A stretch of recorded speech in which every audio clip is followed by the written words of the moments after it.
వర్షాకాలంలో వాతావరణంలో మార్పులు వస్తున్నాయి. వర్షాలు కురవాల్సినటువంటి సమయంలో వర్షాలు లేక తీవ్రమైనటువంటి ఎండలతో పాటు కొద్దిపాటి అటు వడగాలు కూడా వీస్తున్నటువంటి పరిస్థితి అయితే ఉంది. అసలు ఎందుకు వాతావరణంలో మార్పులు, అసలు వర్షాలు కురిసే అవకాశం ఉందా, కురిస్తే ఏ ప్రాంతాలకు వర్షాలు ఉంటాయనేది ప్రస్తుతం విశాఖ వాతావరణ కేంద్రం అధికారి జగన్నాథ్ కుమార్ గారు ఉన్నారు. ఏం సార్ అసలు వర్షాకాలం జోరుగా వర్షాలు కురుస్తాయి ఇట్లా అనుకుంటారు, కానీ ఇప్పుడేమో ఎండలు, విపరీతమైన ఎండలు, వడగాలులు కూడా వీస్తున్న స్థాయిలో ఉంది. కారణం ఏమై ఉండొచ్చు? ఒకటి, మాన్సూన్లో ట్రాన్సిషన్స్ అంటారండి. రకరకాలైన పరిస్థితులు ఉంటాయి మాన్సూన్లో కూడా.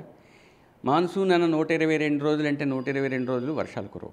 నిజానికి మాన్సూన్ అంటే నైరుతి గాలులతో పాటు తేమ ఉన్నట్టయితే వర్షం పడటం, అంటే గాలులు కూడా ఇంపార్టెంటే. నిజానికైతే గడిచిన కొన్ని రోజుల్లో వర్షం తగ్గినప్పటికీ రాష్ట్రంలో ముఖ్యంగా ఉత్తర దక్షిణ కోస్తా జిల్లాల్లో 40 నుంచి 50 కిలోమీటర్ల వేగంతో మాన్సూనల్ విండ్స్ కంటిన్యూ అయ్యాయి. కాబట్టి మాన్సూన్ పరిస్థితులు అయితే ఉన్నాయి.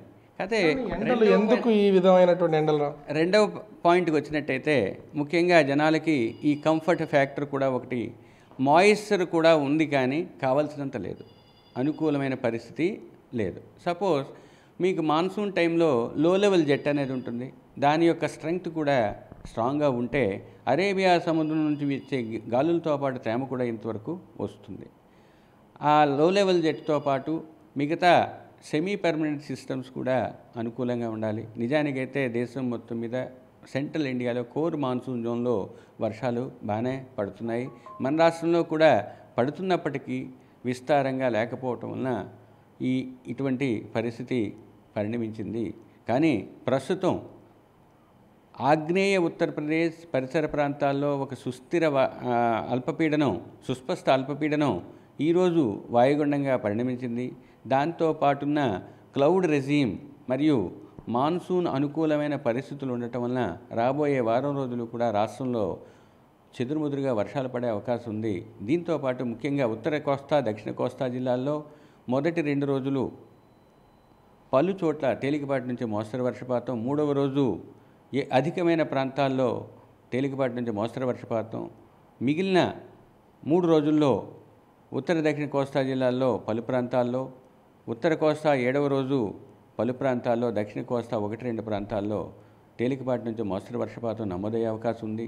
మరియు అక్కడక్కడ ఈ ఎండ కూడా ఉండటం వలన సంవహన పరిస్థితులకి కావలసిన పరిస్థితులు ఉండటం వలన రాష్ట్రంలో ఉత్తర దక్షిణ కోస్తా జిల్లాల్లో 1-2 చోట్ల ఉరుములు మెరుపులతో కూడిన వర్షం కూడా పడే అవకాశం ఉంది. అంటే ఈ ఎండలు ఇంకా ఎండలతో పాటుగా ఉక్కపోత అనేది ఇంకా ఎన్ని రోజులు కంటిన్యూ అయ్యే అవకాశం ఉంది?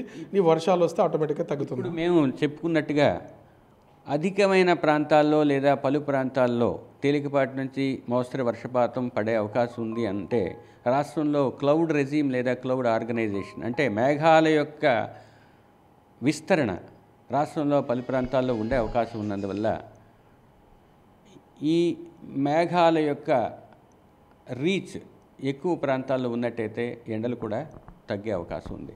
75% ఏరియాస్లో ఇటువంటి పరిస్థితులు ఉన్నందువల్ల రాష్ట్రంలో పలు ప్రాంతాల్లో రాబోయే వారం రోజులు ఎండ యొక్క ఉధృతి తగ్గే అవకాశం ఉన్నది.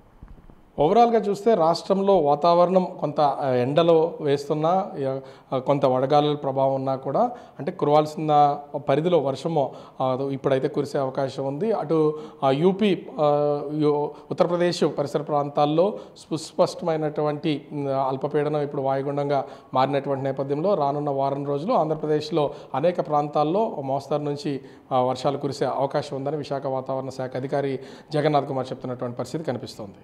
కెమెరామెన్ రాముతో రాజు, బిగ్ టీవీ, విశాఖపట్నం.